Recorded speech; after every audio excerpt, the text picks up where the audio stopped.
thank you, Shanna. So as I was mentioning, on my screen right now, you are seeing the login page. That's learn24rfa.cityspan.com.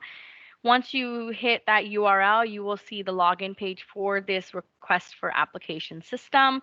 Here, you'll see the login, username, password information, and then also some notices that are provided by the Learn24 team.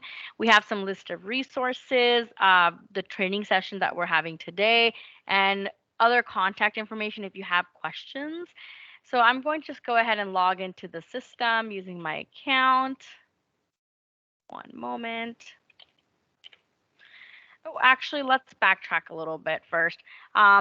For the RFA, you are required to create a new account if you have not created one already. So if you want to create an account, you would click here to create one or here to create one. And you will be taken to this screen. This will explain what you need to complete. Each agency will only have one account, so you will share that throughout to all the users in your agency. We determine that by your tax ID. So if your tax ID is already being used, your agency will not be able to register for another account. So let's go ahead and like create a testing one. So we can say this is a Sheena project, primary first name, Navdeep. My credential, let's see. Oh, that was supposed to be phone number, not.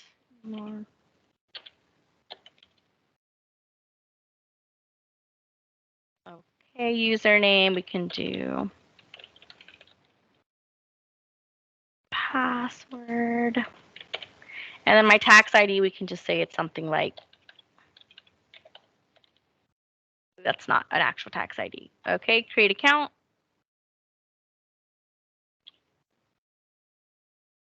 That's taking a moment to create, so let's give that a second. All right. Once you've successfully created your login information account, you'll be able to log in. So I'm going to click here to log in. I'm going to search for that account real quick.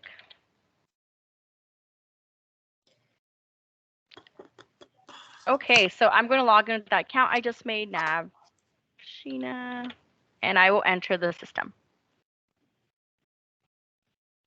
Upon entering the system, you'll be directed to the organization home. So you'll see here, this is just, welcome to the system. You can download the RFA document here. That's the one that Shanna has provided us with. And then you can start completing your information. So you want to start with your organization profile and your uploads. Before you can move forward, you need to complete these documents. So let's go ahead and click organization profile and go through completing this.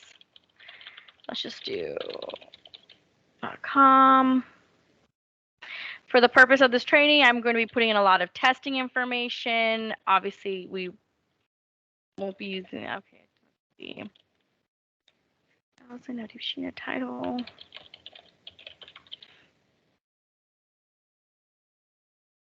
Okay, so you're going to enter in your contact information, your overview, and then we'll be asking you to make sure that you understand these types of certifications and sign them. So I'm just going to put Navdeep Sheena, that I'm understanding all of these.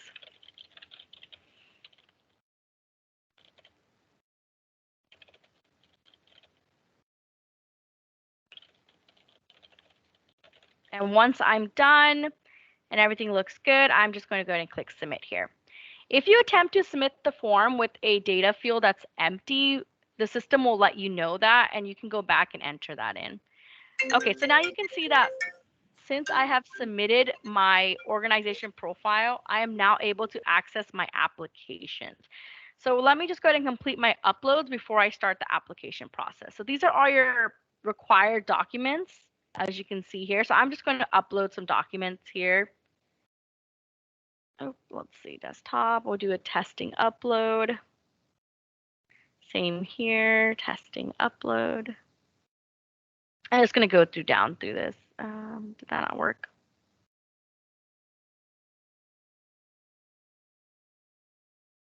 All right, choose file. So let me just go ahead and go through this. Give me a minute.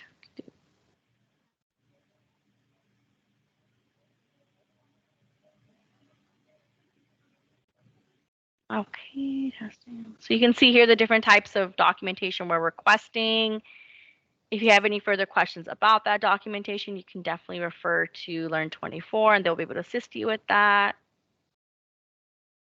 This is required per agency, one time. Okay, so once that's all done, you can see here I have my uploads done, and I'm just going to click submit.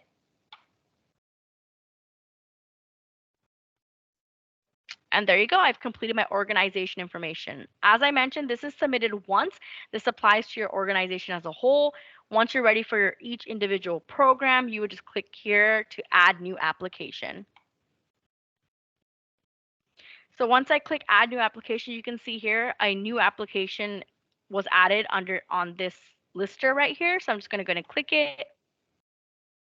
And here is the starting point. So these are the required pieces of this application. You have to enter your program description, all your program sites. We have the support and sustainability, budget narrative, and application sign off. This is all a part of the application document that should have been sent to everybody, the RFA one from the Learn24 team. We just incorporate it all down here. So let's go to open program description and just put in our program name. So we can say this is the make up some name, put in my grant type. So you have OST program, OST small nonprofit, and OST coordinated entity. Based on the one you select, your questions will change. So let's just go for the purpose of this, we'll do OST program. And my grant period is going to be a year round. Once I select that, you can see new data fields populated. So now we're going to complete all of this information. As I mentioned, based on what you select for grant type and grant period, these questions will vary. So let's go ahead and just put in some budget information. We're asking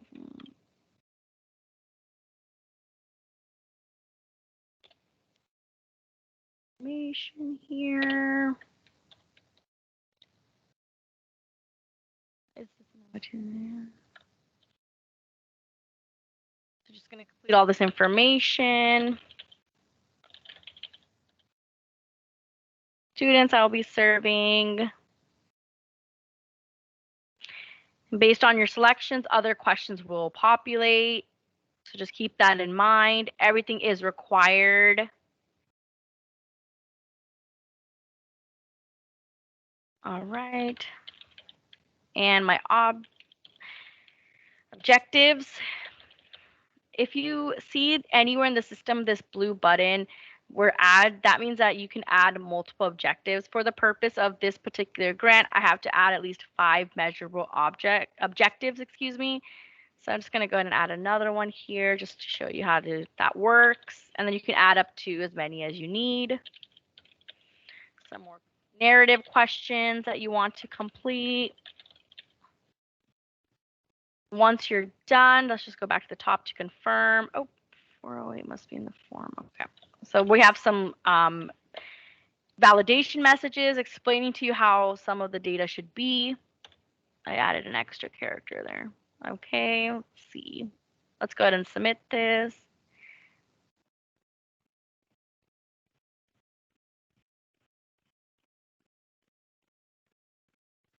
Just give it a moment. It is loading a lot of data. Okay.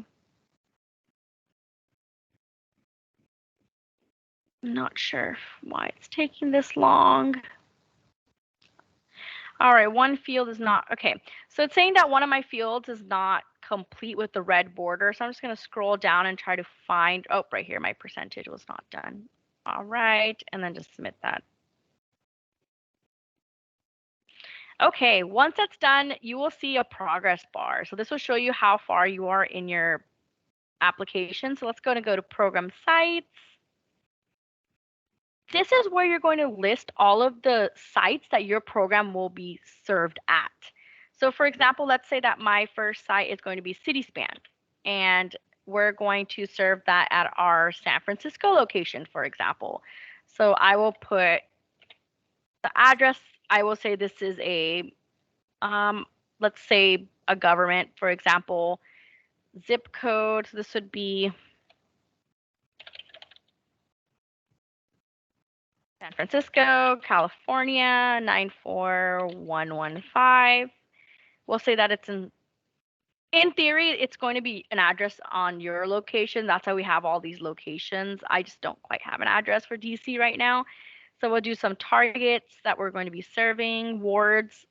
We'll be serving a neighborhood. We'll say no. So we're just going to go through answering all the questions about this location and who your target populations are. Let's say we're going to serve 45. We're going to serve 3rd, 4th, 5th, 6th, 7th, those grades. And this is going to my school year. And then we can select our dosage model. So I will say this is a continuous actually. So I will have a set of questions that will populate based on continuous. So I'll add my program start date, which let's say is 1/1/23 through 7/30/23. We'll be offering programming 4 days a week, average attendance, let's say 7 hours perhaps. Also, I want to note that you'll see these eyes across the system.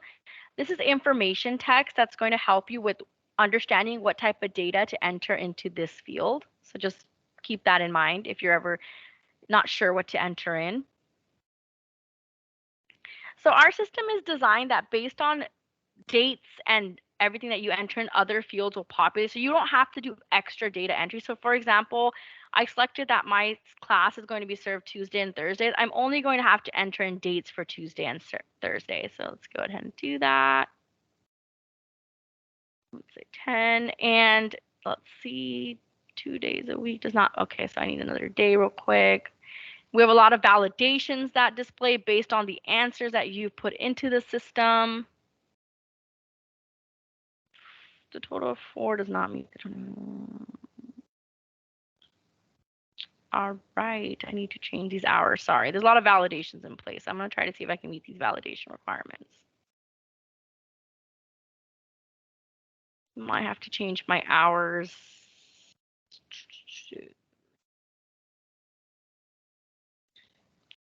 Let me see if that worked.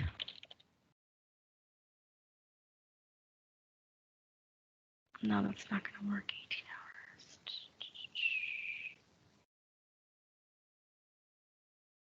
Okay, then after you want to add in your activity, and let me, I'm going to save the form. The saving the form is going to refresh all the data so I can see what I still need to enter in. The days of pre-emergency both represented days of offering.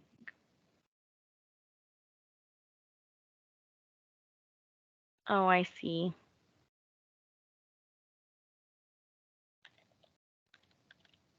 Okay. There's a lot of validation, so I have to make sure our fields meet that. Why is that doing that?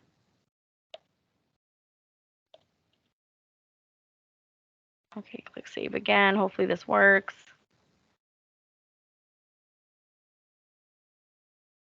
The days of program must be both represent days of program offered. Where's the days of program offered?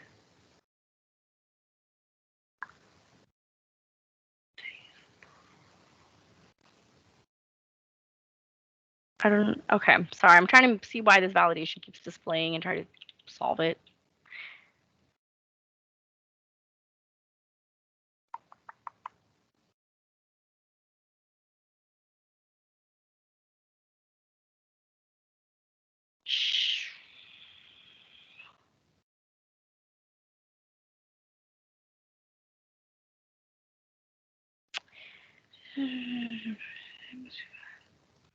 Okay, this is gonna take me a while to meet these validations. Anyways, once you've added in all this data, you wanna, in theory, submit it and save it. I just have to go back and fix that, all that data entry. Okay, once your program sites is done, you wanna go ahead and select on support and sustainability. This is also a set of questions that you wanna, narrative questions, so you wanna go ahead and go through those and enter in your data. Do you have an MOU? Let's just put, you can just enter in your data here and submit that document. Next is the budget form. Okay. I'm going to go to a record that actually has it already completed so that we can just go through all of that. 1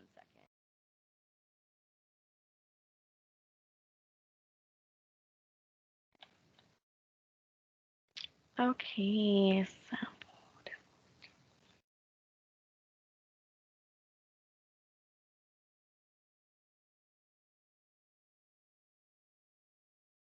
Shanna, it seems that a lot of these are not submitted.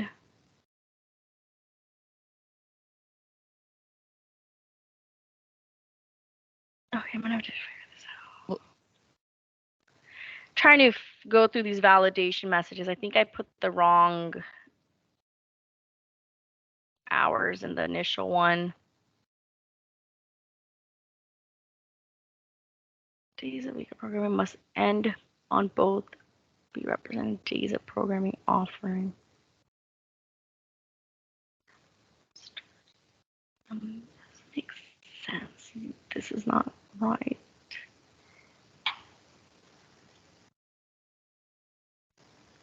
Oh, that was the issue. Okay, that's what I thought. It was the days of programming. The end date must be on or before, which it is. So I'm not sure why it's doing that validation to me. Navdeep? Hi, it's Yes. Mark from OST. Quick question. Yes. On the projected weekly attendance, I noticed when you clicked the info there, it noted about the total number of unduplicated youth. So it looks like it's inquiring for how many youth to be served. Is that correct from that info? It's project unduplicated number of youth that will attend one session during the week. Yes. So not hours. So I just wanted to clarify that. Oh yes, I did say hours. You are correct. Okay, thank you. Okay. This validation is interesting because my end date is before 6/30/24. I don't know why it's not. It says the actual number of weeks programming offered. You only have 3. But the validation message is for the school year. I don't know why it's You have doing it from that. October. You have it from October through June.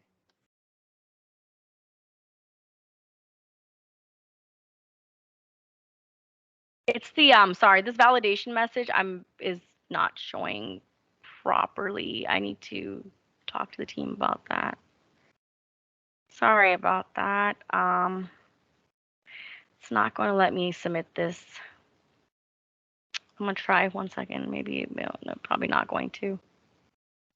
I think the point that was just made by the previous speaker may be your issue, because as you scroll down to that second red, it indicates that you don't have a sufficient number of weeks. Total weeks does not meet the required. That I think you have to add weeks. So you have 4 up there. You've got to put 20 some odd. If you look at that second red flag down below, it's telling you you've got to increase that 4 number to 25 or something. I can't see it right now. Yeah, that you have to have a minimum of 25 weeks of programming. And Rules. And there's only 4 in there currently, so she may have to change that 4 on that to 25. So he said actual number of weeks that you had 4. I think you have to put 25 in there. The way. Can you try that, Navdeep? I'm sorry. Where is the 20? Right there under the dates that you were changing. It says actual number of weeks of programming offered. Can you put 25? Okay, well, let's try that. Oh, that did work. Okay. As Navdeep is demonstrating, this is probably what's going to happen as you fill out the application. We have established all of the rules within this so that you cannot move forward if you don't meet the rules.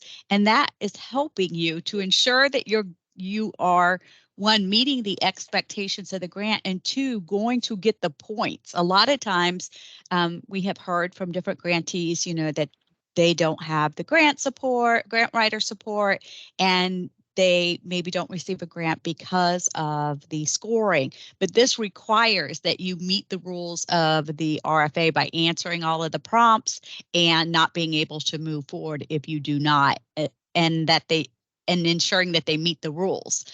So that's really what she's demonstrating here, is that unless you adequately meet the rules of the RFA, you will not be able to move forward. I'm definitely struggling with this last rule here. The end date must be on or before, which it is, but it's still not letting me validate through this for some reason.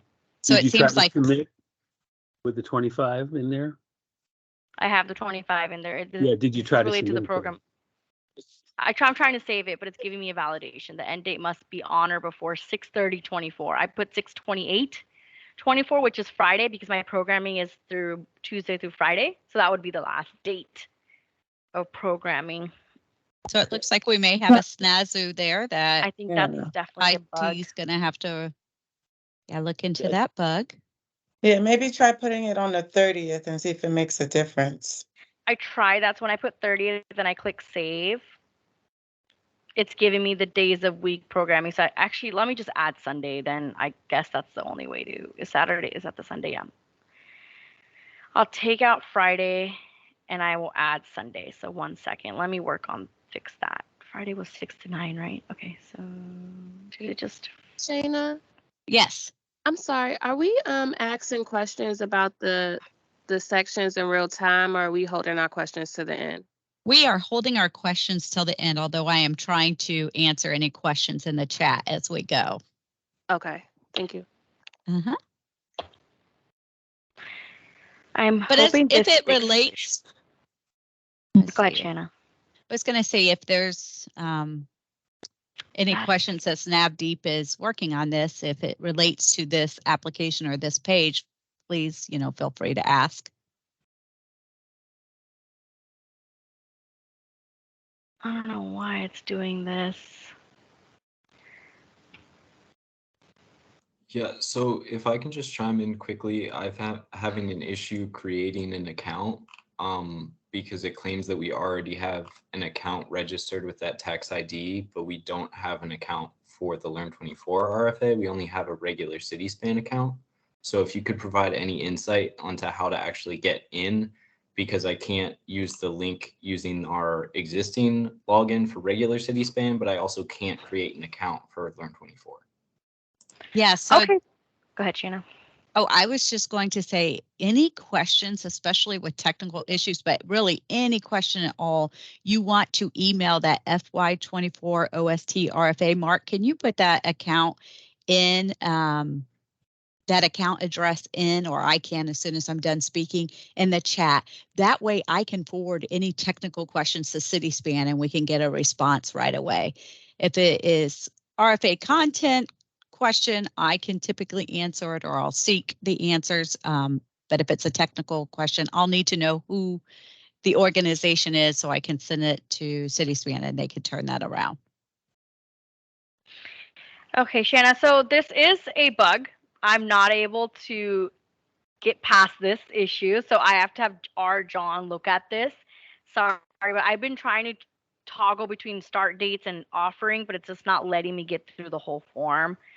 I am trying to see if there's a submitted RFA testing account, but I'm not seeing that either. Let me try a different one. 1 second. I'm sorry about that, everybody. It seems, I don't know why it's giving that issue right now to us. Okay, I'm trying something else on my other screen. One moment so you can just take a look. What's wrong here? I don't know if it makes a difference, but you have that programming will be taking place 15 hours a day. When you look at hours of programming in the chart, is that, you think that could be it? It's actually related to the end date right here. So you can see, and when you see a validation, it's by the red bar. So you can see here it's saying the end date must be on Okay. before Okay. 6:30. So I'm trying to meet that validation, but then that's causing another validation for days of program offer. Shanna, unfortunately, this is not going to let me move forward. I'm so sorry about that. I have to talk to the team because I can't access any other forms until I submit this one, and I'm not able to submit it. Okay, so with that, she is not able to move forward to demonstrate the rest of the application, which would include the sustainability page and the budget narrative page, support and sustainability and budget narrative.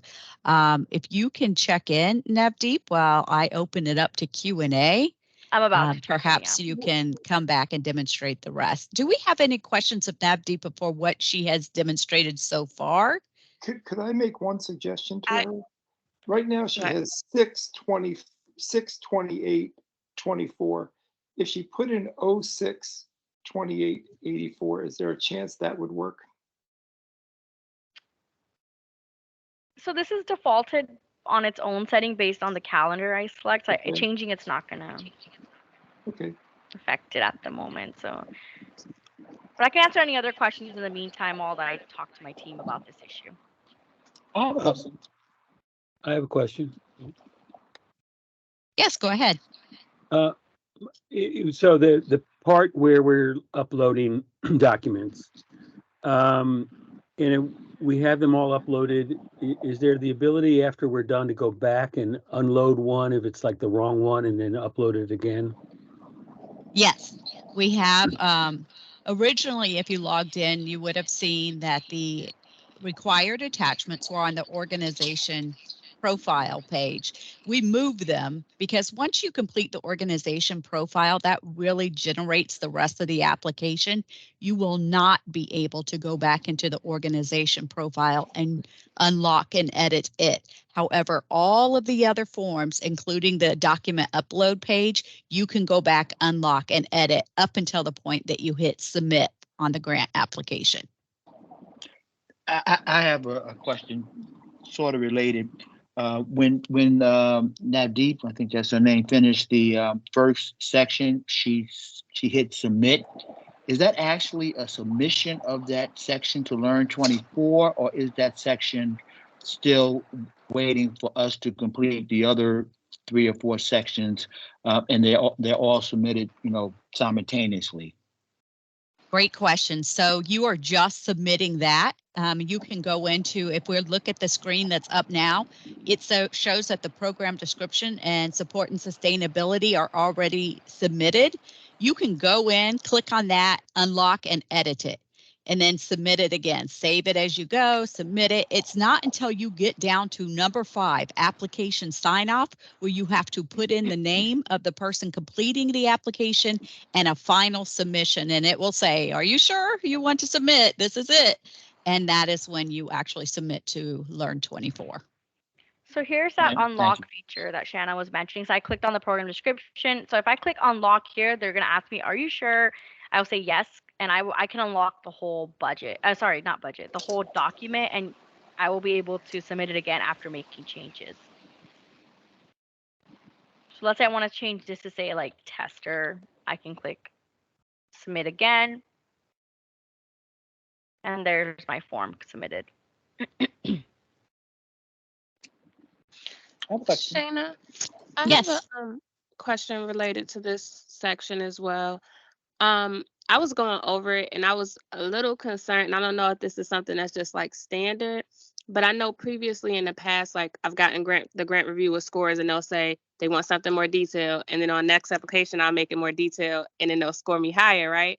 But Yes. like some of these sections have like 2 or 3 questions that they're asking you that are like similar from different proposals, but they're limiting you to like 1,000 characters, which doesn't give you like enough space to really fully answer the question. Or how, like, for instance, like one section that I have from a previous application was like 3,000 characters. And then now trying to combine that down into 1,000 characters. Is it a reason why some of these sections are put that way? And what recommendations would you make in terms of like navigating that?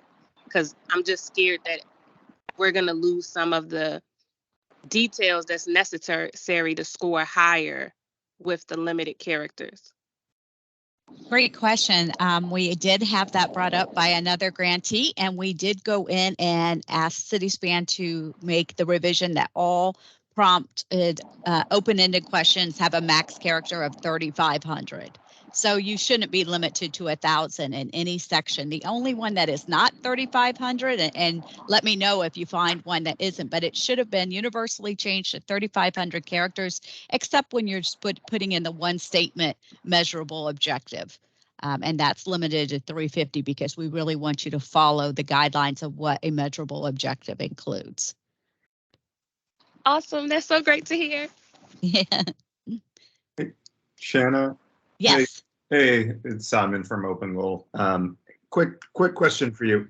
Excuse me, and this is not related to the portal because I guess we're on hold with that. But regarding the RFA and the program dosage and the change to go for the year round, Yes. I was curious for a bit of a clarification. If you're going for the year round, do you select one of the school year options, continuous series, school closures, and then also do summer strong model? Is that? Yes. So that on this site profile form of the application, you will add a site at the end. So we had another question in the chat, and I think this is good for clarification, that you can add as many sites as possible, and you have to indicate there whether it's school year, service period is school year, and it will give you the site dosage. You can choose whichever one. So here she's chosen continuous. And so then you can go down and add another site. And even if it's the same location, add another site for summer so that you can go back in if you're doing year round and add your summer hours. And it will be the different dosage model options that will be listed there. Awesome. So we could do summer strong and then for school year, series, and we just. Yep, exactly. Great. Thank you. You're welcome. I have a question. Yes. And I'm sorry, I can't see everyone's hand, so continue to just come off mute and go ahead, Ricky. So I had hopped on pretty late, and for what I'm gathering is you guys are showing people how to put their grants in the system, the Learn24 system, correct? Yes. And so with the system that we have the organizational profile, organization site, custom report, data, update, upload data. We have those features, right? Do we have to sign up for another site in order to put our grants in? Yes, the RFA account is completely different than your grant management account. So you would create a new account regardless of if you already are a grantee, have a CitySpan account. You're going to go into that RFA link and create a new account for the RFA. It will roll over into your grant management system if you are awarded. So it will automatically populate your organization information or update it, your profile information, all of that, your budget information, everything will be housed in CitySpan moving forward. So all you have to do is create the RFA account and everything will transition over there once you do that. Could you show me how to get to that? Where do you get to the link for the RFA account? I will put it in the chat. Thank you. Shanna? Yes. Hello, thank you so much for this wonderful presentation. I have a quick question or a few real quickly. My organization, our most recent 990 is from 2022. Can we submit that? I'm sorry, 2021, because we're in the midst of doing our 2022 right now. So my accountant is working on that now, and it's going to take them several weeks to complete that. What do you advise me to do? Let me look at exactly what it says is required. I believe it says most recent. Yeah, 2 years of the most recently completed. So it does not say current fiscal year. It says the most recently completed. So that is fine.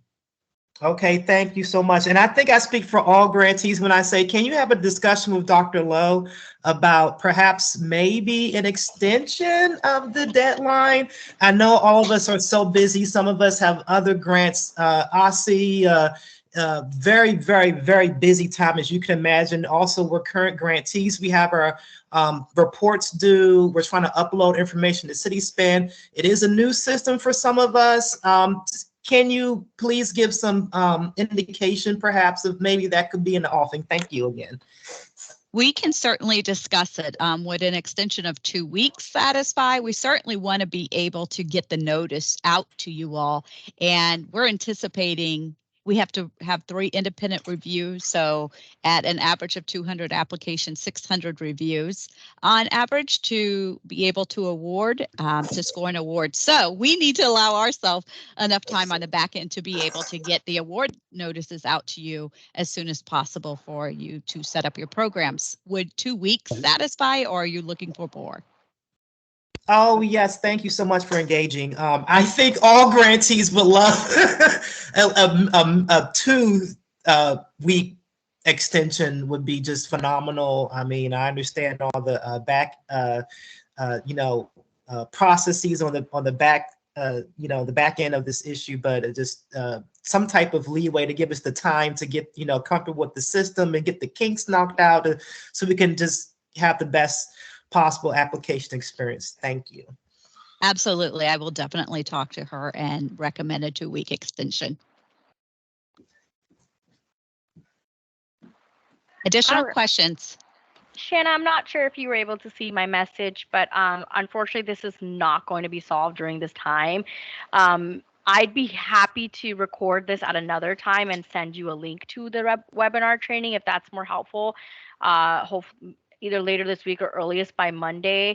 I apologize, everyone, for the inconvenience. I did not know this was going to happen during this training, so I'm so sorry about that. That's okay, Does that mean Navdeep. there'll be another webinar? What we would like to do, I think Navdeep is recommending that she will record just going through and completing the application that you can then access at your convenience. You can go in and review it, but we can continue with any Q&As at this time. And yes, Navdeep, I think that's what we'll have to do. Okay. Oh, go ahead. no, I was going to ask a question. So if you're continuing to finish this up, it's fine. Oh, I just want to say if you did want to request setting up another full training, I can also accommodate that, Shanna. Just let me know. I think just walking through it will be fine. Okay, I'll get that done for you. Because then folks can continue to submit their Q&As through that RFA OST email address, and it is being posted. All answers are being posted live as they come in. So, I have a question. This is Justine with MCFA Challenge DC. I yes. believe a version of this has been asked in the chat, but I just want to be doubly sure I understand correctly. So MCFA has multiple out-of-school time programs. We do city councils, like youth-facing council work, but they each have different focus areas. They are comprised of different students, and they sometimes meet at different times, and they certainly have different focal areas, although they are structured identically and all run by us. So with that being said, are we only allowed to apply for funding for one council, since just the way the application is set up, it seems difficult to apply for multiple programs? No, I would really recommend, and I can have, you can send me additional questions for clarification, but I think that you can apply for multiple. You may just indicate each of those councils as a different site. That might be the way to do it, and just add the different, it can be the same location, but add them as different sites so that you're able to change the hours, change the focus, etc. Okay, that's really helpful. Thank you so much. Yes, absolutely. I think I know the answer to this, but haven't started doing this yet. We can cut and paste, I assume, all the way throughout all of these open text boxes. Is that correct? We don't have to type in. Navdeep, did you jump off? No, I'm here.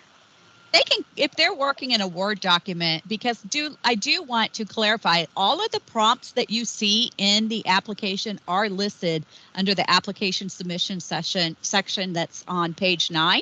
So you can put those in a Word document and go through and answer your questions there. Oh, and, yes, of course. And then they can copy and paste it into the application, right? Correct. Yes, I do that a lot. Okay. So you can do that as well. That allows you to do the word count, make sure you're below the 3,500 as well. Navdeep? I have a I- question. I have a question. I, I'm sorry. I have a question, and this question is referencing the budget. Yes. In terms of the budget, you say this is a 3-year grant, but do you have to only submit a fiscal year 24 for the first budget, and then at the renewal process, you would then submit another budget? Could you explain? That is correct. Yes, so the budget amount would stay the same, whatever you were awarded for year 2 and year 3. However, when you complete your continuation documents at the end of the year, then you would be able to adjust your budget within that total amount for the upcoming year. Okay, I have a question. Real quick, Dietrich, before you ask, I do want to let everyone know from the last session that we had, the all grantees meeting, that we did bump it up to 20% indirect for all, not just small nonprofits. So that was a change that was made. Go ahead, Dietrich. I had a question. It seemed like the for the city span interface, it looks like all of the information we submitted to apply for the grant. And it seems like it's re-asking for all of that exact same information that was submitted into a system to you guys. Do I understand that correctly? Yeah, so Dietrich, where I think you may be confused is you're a brand new grantee for Yes. summer, right? You Yep. just received your first grant for Summer Strong. This is for fiscal year 2024, and it is a brand new grant application process. If you just plan to serve during summer only, you do not have to worry about this. You will wait until the summer only grant application or RFA comes out in the winter, and then you will apply again for next summer. But if you are at all interested in serving year round, then you have to turn around another grant application. Oh, okay. Okay. And I have a question. Once we All right, no problem, no submit- problem, no problem. Once we submit this application, and if we select year round, what you're saying is if we're awarded for the year round, then when the next Summer Strong application comes out, we should not apply for that. That is correct. Okay, thank you. If you're wanting to do summer, this is basically eliminating having to do a school year and a summer. You can just choose year round at this point. But as I indicated earlier, if you choose school year, you will not be allowed to come back and submit a summer later, because we have set aside funds just for programs that offer only summer programming, as we do have grantees that only serve during the summer. So there's a smaller pool of money just for those programs. If you want to do summer, you select year round currently if you want to do school year and summer. Okay. Thank you. Yes, of course. Hello, this is Zainab. Just a quick question. In terms of the budget, I'm just wondering, is there a certain percentage that you're looking to support the summer program versus the year-round program when we apply, or can we divide it based on the programming that we want to do? As long as it meets the, the cost of the dosage models that in the minimum requirements established there, you can allocate the funds. Obviously, longer days often happen during the summer. You have to have more staff, you could be serving different students. So really, it's based upon the cost of your programming and how you budget that. Right, thank you. Of course. Shanna, I think I just got confused by what you said. I understand that, we do year round and we do the summer programming. Dosage is different. Yes. You mentioned that, are there cost parameters for the summer program versus the school year program if we're doing this year round? There aren't, are there? There are not. You are correct. Okay. Thank you. Uh-huh. I have a question. I believe if I was looking correctly, on the application portal for the at-risk / underserved populations. Yes. In the rubric, for instance, to receive 1 point, it says you have to serve 1 to 25%, but on the grant application, it says 0 to 25, like it's the only option. Is 0? I think it goes 0 to 25, and then 25 to 49. Clarify, where is there only one option on the application in city span or in the RFA? Not only one option. There's 4 options, right? Yes. In the Yes. application on city span. But in the application on city span, it says 0 to 25%. So for instance, let's say I don't serve disabled children at all. I would select 0 to 25. But on the scoring rubric, it says 1 to 25%, meaning if you don't serve this population of students at all, you would get 0 points. So it says 1 to 25, like you serving a minimum of 1%. That is correct. So the way it's set up, if you do not serve them at all, you don't get any points. If you serve between 1 to 25% of students with disabilities, you get 1 point. That means you're serving them, but at a small percentage. So you get a priority point there for serving up to 25% of your kids being students with disabilities or any of the other categories. And then 2 points for 26 to 50, 3 points if you are serving 51 to 75. And then if predominantly you're serving students with disabilities anywhere between 76 to 100%, you get 4 points. So across all of those categories, the more youth that you intend to serve that meet those categories of need, the more points you will get. But I think the confusion she's speaking to is it says 1 to 25% or 24% in the RFA, but I believe she's saying that in city span in the application it says 0 to 25%, which would mean go against what you just said, because you could have 0 and still get that 1 point. So I'll talk to them. If it does say 0, that should have been changed to 1, because the first question you answer is, will you be serving students with disabilities? And you say yes or no. If you say yes, then you choose between the percentage ranges. Right. Okay, Right. so see She's there. talking about this question here. So you're saying that this should be 1? Yeah. Okay. That should have been updated at some point.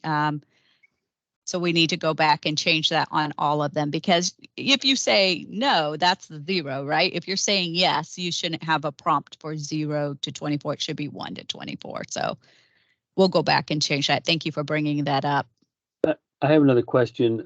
What is your definition of a person with disabilities? Per the RFA, it's a student with an IEP or individualized education plan issued by their school. Thank you. Yes. I have a question. Can you hear me? Yes. Okay, so with the change to school year and summer programming being in the same space, is there, how does that impact like small nonprofits and audits? Is there like still a, what is the number we need to be, Yeah, so you can apply for up to $40,000 for school year as a small nonprofit, or $80,000 for year round. However, if you are requesting more than $50,000, and I did go back and there was, and sought additional clarification on that after our last meeting, and it was determined that rule remained, that if you're requesting more than $50,000, that you would need to have an audit done. You can pay for that out of indirect costs. So if you decide to go for the full 80, you can submit a letter of confirmation from a certified CPA that you're going through the audit process. It doesn't have to be submitted until midway through the year, and you can pay for it out of grant funds.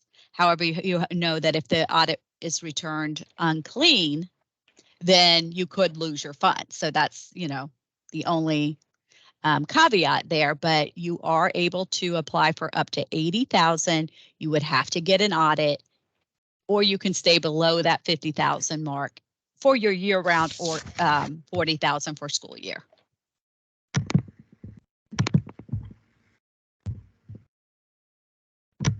Thank you. Yes, of course.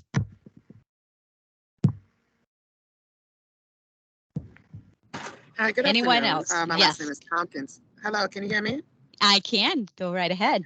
Hi, yes, I would like to know regarding the program being proposed. Must this be a program that is currently managed within the organization, or can a new program be proposed? It Because can something I certainly be. saw was, Go ahead. something I saw within the RFA was, I think, discussion about serving the population, having evidence of serving the population or performing this work for the past 2 years. It can certainly be a new program. And if you're already serving the community in different ways, you can speak to that as part of the RFA. There's nothing that's making you ineligible. It's just the scoring allows organizations to get more points when they can demonstrate that they have success working within the community or providing the programming already to some degree, but you can expand on that or duplicate services at different sites or work with a similar community and just speak to what your experience has been in doing what you have done up until this point. I have a question. Great, thank you. Do I understand correctly that we're going from a 1-year grant to a 3-year grant?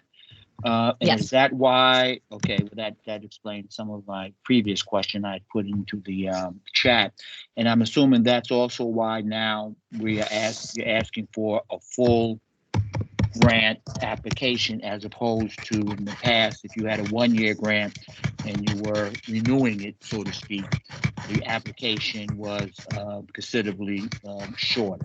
So Yes, that's what it is. Okay. That is correct. We are basically please go on mute if you're not already. I was struggling to hear there.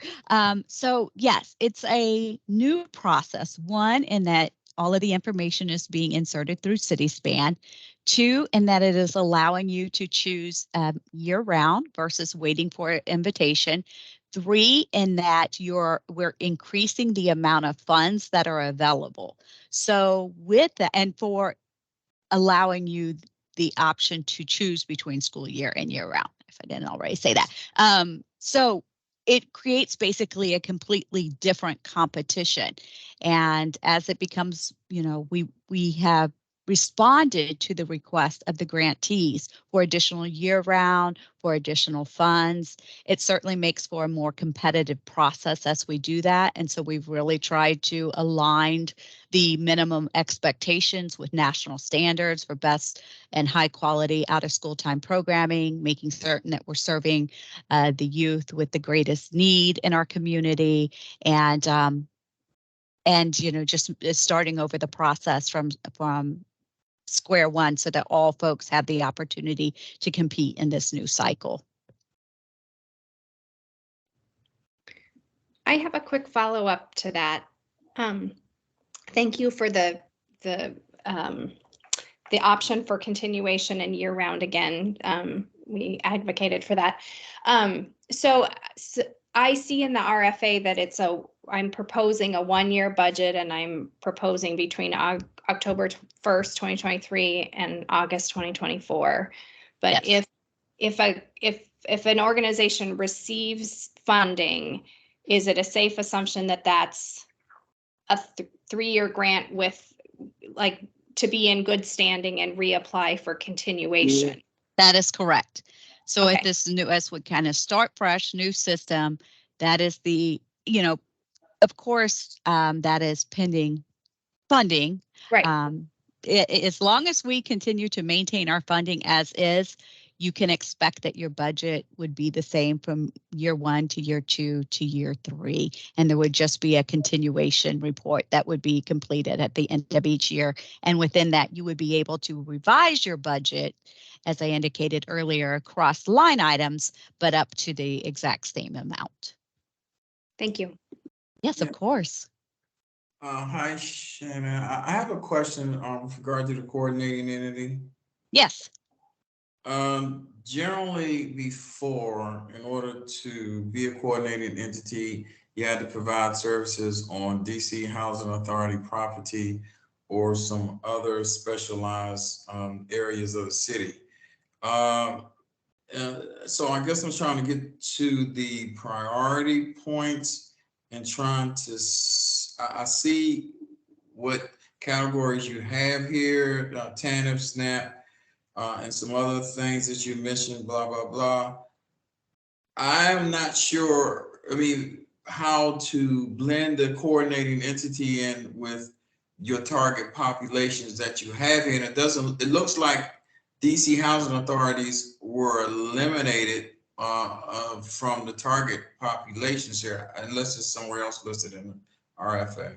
Hope I'm making sense. You absolutely do, Reverend Hill. And when you choose to, on the type of grant application, when you choose a coordinating entity, and this is also indicated within the RFA narrative instructions, you will not have to fill out those targeted populations because we know that you're already reaching a targeted population, and it is based upon who is available within the public housing that you serve. But you're definitely serving our economically disadvantaged youth in populations of need. So you will not have to answer that component that is not included as part of the coordinating entity application. Okay, so the priority points really won't give any merit to for the application at all. Right, not for coordinating entities since your population is set. Thank you, that's very helpful. You're welcome. I have a question, and I'm new at this, so if my question sounds crazy, please bear with me. So I know that since we move into city span, everyone has to put in a new application. But if we already put in an application and we have a 3-year grant, if we don't get approved for this grant, the new one, we lose that extra year that we originally had? Yes, that is correct. Okay. Thank you. However, there are priority points for those that are current grantees. Okay. Hi, Shanna. I have a question about the eligibility related to other DC funding sources. Yes, and that is one answer I do not have or one question I should say, I apologize, that I don't have the answer to. I am trying to seek further clarification on that. My understanding is from a federal lens, and I know that around subplanting that you can have multiple funding streams, federal funding streams, as long as you really identify and distinguish which funding source is funding which services, which staff, et cetera. And you know, you have to do that in a clear and concise manner, but it's not allowed. I'm trying to find out, because that was standard language that was in the RFA that rolled over from previous years. I'm trying to find out if that is a DC reg. And if it is, then, you know, there's nothing I can do about it. If it isn't a DC reg, then we will be updating that to allow for folks to receive OST grants, even if they also receive, for example, OSSI 21st Century grants. I just don't have the answer to that now, and I'm reaching out to the folks at DME and at OSSI to try to get some clarifications, and we'll hopefully have that soon. Yes. Adding to that list too, the DCCAH, the DC Commission. Yes, that's right. Okay, yeah. Thank you. Do you have an idea of when you might be able to have that information? Like, is it 1 week? Is it 2 weeks? Oh, 1 week. Okay. I hope to have it as soon as possible. I want to have it by Friday, if at all possible. Thank you. I appreciate that. Yes, of course. Hi, Shannon. Shannon, right? Yes, and real quick, if I know we're past time, I'm happy to stay on and continue to answer questions. But if folks have to jump off, I understand. We'll send the recording out. Yes, go ahead. I just have a quick question. The application for the coordinating entity and small nonprofit, is that the same application? Yes, it's all been streamlined to be part of one application. However, there is distinctions in the questions that are asked. So when you choose the application at the beginning of the form in CitySpan, it will automatically populate the specific questions for each. Oh, I see. Okay, thank you so much. Yes, of course. Okay. Many of the questions are the same, but there are some distinctions. Yes, go ahead. My question is just in reference to clarification, in reference to small nonprofits. And if you're going to go for more than the 50K, I believe it says a financial review can be accepted, right? Yes, a financial review can be accepted. from a certified auditor. Or if you do not have that, you can also have a letter of confirmation from a certified CPA that you will be undergoing that by the deadline established within the RFA. Okay. I just thought I heard you say something different previously, so I just wanted to get clarification. Thank you. No, thank you for clarifying. You're right. It's either an audit or a review or that letter of commitment. Is my last question. Is there an opportunity, maybe in the future, for some kind of training, like pre-audit, like from Learn 24, and like, so for small nonprofit, this is what you need to think about before going to an audit. These are expected costs you can expect to spend. These are good, sources to find audit, do audit for you. I just think a lot of us, I know for me, when I hear audit, I always get nervous and like, I don't know what to expect. So, but I would love to have some kind of training around it. Yeah, that's a wonderful question, because we certainly want to support our small nonprofits in these type of strategic ways. And my colleague, Kevin Cataldo, who runs the Institute for Youth Development, is on here. And I know we're offering various small nonprofit training programs. That may be something, Kevin, that we want to look in, is how to prepare for an audit, if that isn't something that's already being offered. Do you have any additional feedback, Kevin? Sure, he's probably struggling to find his unmute button. Oh, he's typed here. We can look into that opportunity. Okay, great. So yeah, thank you for making that recommendation. I had one more question. I'm sorry, were you finished? I just had another question. We had talked before about for small nonprofits, I think you cannot apply for more than 50,000 without the audit. So correct. I had asked if it was possible to raise the 40,000 to 50,000, since that is the ceiling for the small nonprofit. No, that was rejected. It's still at 40,000 because the budget had been set for this. So 40,000 for school year. You can still apply for up to 50,000 and do year round. But for school year, it would remain at 40,000, which it wouldn't impact if you were just doing school year anyway, right? So if you were only doing school year, you're doing 40,000, that's your maximum. You don't need an audit. If you're doing year round, you can apply for up to 50,000 and not need that audit. Does that make sense? Yeah, it does now. Thank you so much. You're welcome. And Shannon, when you say audit, you mean financial review, right? Yes, financial reviews or audit. You're right. Thank you. Or that confirmation letter from a CPA. I would just like, again, just some more clarification on year-round and summer. We're currently a summer-only grantee over the past few years. So if we apply for year-round now, you're saying there's no need to apply for next summer. That's correct. Does that mean we need to include the summer budget, what we normally do for summer, in the year-round? Does it need to be an all-inclusive budget of school year and summer in one budget in the year-round application? Yes, that is correct. If you were deciding that, hey, we do summer and we want to try for a year round, then you would incorporate your summer budget into your year round budget.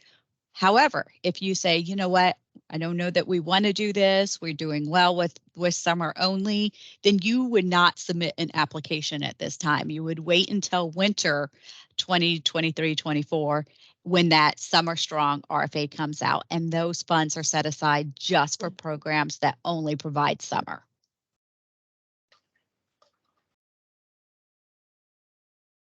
And is the year-round maximum for an organization? Because we get the maximum for summer, so there's a maximum from school year. I haven't looked throughout the entire RFP, so I'm not sure. Is that maximum of a total of both of those maximums? It is a maximum of 285,000 this year for our year round.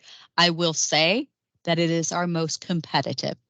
You can anticipate that anyone who hadn't been invited in previous years who are doing school year and summer will now potentially go for that year round. We have increased the amount some, so that makes it more competitive. That's why we have set aside the money for small nonprofits, that they don't have to compete at an apples to apples competition. So just keep that in mind when you're determining what is best for your organization. Great, thank you. Yes, of course. For that 285 maximum, could there be a scenario in which an organization applies for that maximum but would still be granted, approved as a grantee or awarded, but not the entire amount? Yes, that is possible until we won't be able to determine the metrics until we see what the asks are compared to what we have available. But there may be that you ask for 285, but you're funded at 80% of that. Okay. We want to be able to fund as many high quality programs as we can within the funds that are available. That is our goal. I have a follow-up question to that. So if, let's say, you're funded at a percentage of what you anticipated doing, is there some type of strategy that's going to be used on how you, because if you say, let's say everybody has to serve a minimum of 60 students, I think that's the number, but let's say you're going to serve 80 or 70, right? And for X amount of dollars, if you're not funded at that amount, would you then take the funds or the number of students you're serving down in the school year or the summer? Or how is that going to work? For the school year, you have to meet, there is no minimum for the summer and the number of youth that are served. Actually, let me not say that, I believe that it's 20, but it's significantly less, where it's 50 or 60 if you're asking for over 100,000 for school year. As long as you continue to meet those thresholds. So as you indicated, say you had proposed to serve 80, but you only received 80% of the funds. Prior to signing the grant agreement, that is where you will have the opportunity to adjust your dosage models. So you can say, we're going to serve fewer hours. We're going to serve fewer students. Again, as long as you meet the expectations of the minimum, you can take away different services. We may not be able to do as many field trips. We may not be able to have as low of a teacher student pupil ratio, excuse me. There's various ways that you could adjust your budget to say, based upon not receiving the full amount, we would have to either decrease our services or the number of students served. And that would be up to the organization, right? I'm sorry, say it again. That decision would be up to the organization. Absolutely up to the organization. I have a follow-up question to the 60 student threshold. That's only contingent upon whether you receive a certain amount of money. If you receive, that is correct. If you receive, let's say, a $40,000 for a year-round program, is there a minimum number of students that you have to serve if you receive 40,000 for year-round? Yes, it's 50 minimum for all grantees. It is 60 for 100,000 or more request. Okay, thank you. Oh, you're welcome. I'm sorry, could you repeat that number again? Yes. All grantees must serve a minimum of 50 youth. When you're filling out that application in CitySpan, that's one of the areas where if you put 40, it won't allow you to go forward, and it'll remind you that there's a minimum of 50. If you have asked for 100,000 or more and you put 40, it will remind you that you need to serve 60 or more. All grantees must serve a minimum of 50. If you're asking for more than 100,000, you must serve 60. There are these additional minimum requirements because of the competitive. We're growing increasingly competitive in these grant competitions. So we have really tried to align it with best practices and standards on a national norm as it relates to out of school time programming. Now, to the same issue, that 50 students could be 30 school students during the school year and 20 students during the summer? No, it's 50 during the school year, 20 during the summer. Okay.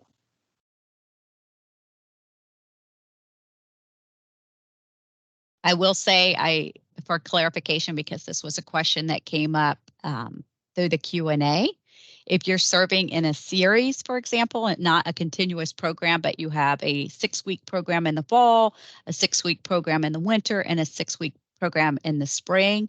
Some of our grantees do that and really try to target different proficiencies or needs across the different series blocks. You still have to serve 50 kids each time. You can't do 20 here, 20 here and 20 there. It has to be 50 per block, because it really needs to be aligned with what those expectations are for the amount of funding that is being asked. Question, what is considered a small nonprofit? Any organization with a budget, an organizational budget of $250,000 or less. Okay, and then, I'm sorry, go ahead. No, go ahead, Ms. Weaver. I was going to say the other question, if our organization received, and it could be tied back to the other sources of funding, if we received like the mentorship grant, or like the 2023 school year grant, are we eligible to apply? Yes. If I understand your question right, if you have a special competition award through our office, are you also eligible to apply for this grant? And Correct. If that's a question, then yes, you are. Okay, thank you. All organizations, a couple follow-up points to that. All organizations are able to apply for up to 3 grants in the FY24 period. 2 during this cycle, either the one is regular out of school time, and the second, as long as it's a coordinating entity grant. You can apply to both be an out of school time provider and a coordinating entity. So that's 2 potential applications that could be submitted through this open RFA. And when the special competition application comes out May 31st, you are also able to apply for one of those. You cannot apply for all 3 competitions, but you can apply for an additional special competition application. And so that would make a total of 3 for FY24. And then additional point, I wanted to make sure everyone understood. If you are a small nonprofit, a revenue or budget of 250 or less, there is nothing that is preventing you for applying for the full $285,000. You would have to do the audit, because obviously you'd be asking for more than 50,000. You are not limited to that 40 or 80. However, know that is much more competitive. So we have earmarked funds for our small nonprofits so that it isn't as competitive as this larger pool of where the majority, it's our largest program, but it is our most competitive. So I just want you to know that you have that option as a small nonprofit to apply for the full 285. Just know that it is a more competitive process. Shane, I have one more question. Yes. What is and I don't know if this is just something that was there before, but what are the situations in which someone would need a fiscal sponsor? Because I see in the RFP, it says like I know previously, like if somebody didn't have 2 years, like they established their nonprofit a year and a half ago, they would use a fiscal sponsor, or if they didn't have an audit, they would use a fiscal sponsor. What's the reasoning for a fiscal sponsor in the current RFP? I'm not real sure, because that was kind of grandfathered in. I can look back and see what the rationale was behind allowing that option, and I will post that in the Q&A. In fact, I'm going to go through the script of all of the questions that were posed in the Q&A and make sure that they are answered in the published Q&A online so that everyone has an option to see those. And I'll include that question. Thank you. Yes, of course. May you post in the chat where we would find that published Q&A? Yes, of course. Thank you. It's in the RFA, of course, and it is also in that home screen of the city span, but I'm going to include it right here as well.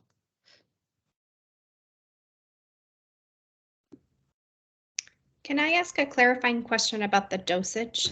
Yes. Is the 108 hours 6 weeks, 6 hours per week, that can that be spread across multiple sites? You'd have to be serving the same students across those multiple sites. You can't serve some students over here for these for 60 of the hours, and then the other 48 serving another set of kids. All kids would have to have the 108 hours. So if I had 2 different schools with certain number of times per week of programming at school A and school B, and that was consistent throughout the year, those sets of kids, would I need 108 hours of school A plus school B, or at each site? At each site, unless the same kids are moving from one site to the next, then you can take site A and add site B to get your 108 if you're serving the same kids. But basically, all kids need to receive the opportunity to receive 108 hours. So if it's different sets of kids at site A and site B, then you need 108 hours at both sites. Does that answer your question? Is that clear? Yes, thank you. And if we had further clarification about that, we could put it in the Q&A. Yes, Q&A. Or I'm sorry, you sent it to the email. Yeah. Thank you.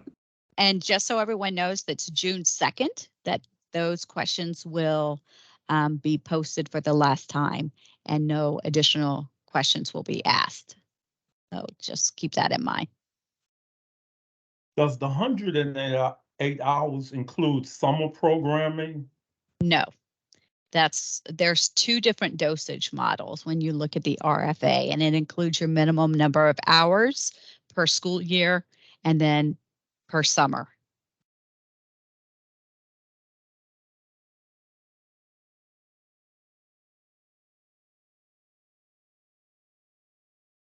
Okay, we're at 3:22. I'm gonna take 1 or 2 more questions so we can finish by 3:30. If there are any additional questions. One quick one. If the grant is extended 2 weeks, if the due date is extended 2 weeks, would the Q&A be extended as well? I can check into that. Okay. Maybe we can extend that by a week. Just so that it, more could fits with for sure. Yeah. Thanks. Yeah, absolutely. And Kathy Saxman, I see that you've raised your hand. Do you have a question? You're on mute. Sorry about that. Okay. No problem. Okay, can you hear me now? I can. So the program year, if I'm looking at a year-round program, we're running from October 1st of 23 to August 25th of 24. And that would be right around the time the schools are going to be closing for the year. I'm wondering if, I know that a federal year is from October 1 to September 30. Is there time permitted for expenditures, year-end reports, and those types of things? How do you cover those costs? How do you work with that?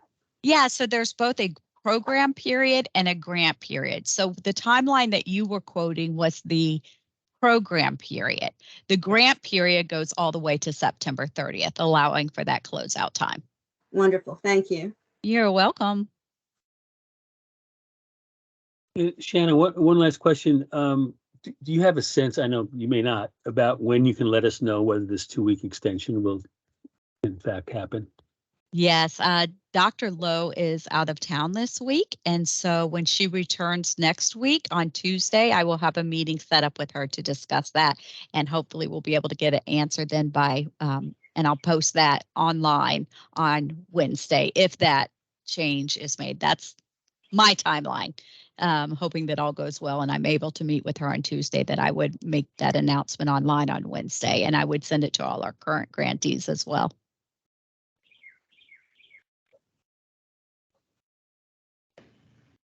And I believe that's Wednesday, the 31st, the same day that the special competitions hit. So that would be good.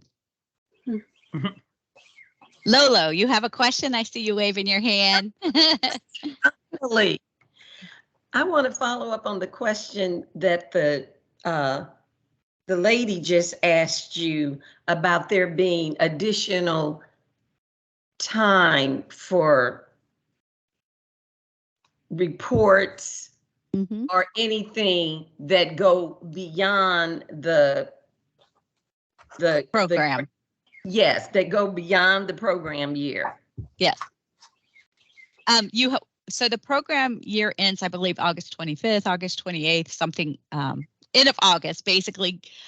So, you know, kids are going back to school, and so the summer program should be done by then. However, the grant period goes all the way through September 30th. So we have that additional month for you to close out any expenses, finish your end of the year program report. Your program report isn't due until 30 days after the end of the grant period, which would then again be September 30th. So there is that additional time to close out.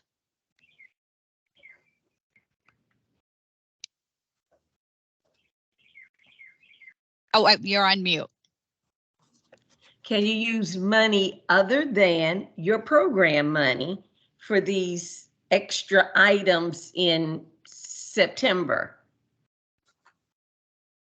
You can use your grant funds for administrative costs. Obviously, the program would be over, so you wouldn't have any direct program costs. But remember that you have, you'll need to, you know, pay out any contracts that haven't been paid for program services, any staffing that hasn't been paid, and then of course any administrative costs that falls within your indirect to fund the time, to fund your staff to manage this component. You have up to 20% indirect for those costs. Yes, 20%. We increased it this year for you to manage during those outside of program times. Oh. I like the thumbs up, and I can end on a thumbs up if we don't have any additional questions. Just had one last one. Does the grant require us to serve additional youth other than the ones we're currently serving? Or does it cover the current youth that we're already serving? It can certainly, as long as you're serving 50 youth or more, then it can continue to be the same youth. However, if you're not serving 50, you would have to expand. Right, gotcha. Thank you. Yes, of course. And do any of the OST staff have anything to add that I missed? Shanna?